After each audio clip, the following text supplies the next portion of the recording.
ะเลาะแล้วเข้าใจกันมากขึ้นหรือไม่ทะเลาะแล้วรู้สึกห่างกันทุกวันแพรขอเลือกทางสายกลางค่ะ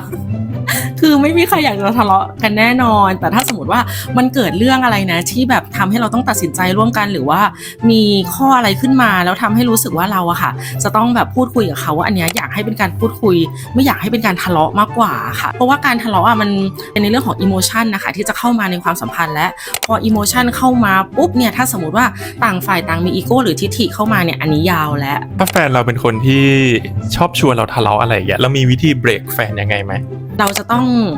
เริ่มให้เขาอะค่ะการรีเฟกกันเนาะงดในเรื่องของการใช้อารมณ์เนาะแล้วก็เอาเหตุผลเนี่ยค่อยๆเข้ามาแต่ต้องพูดกับเขาดีๆนะคะ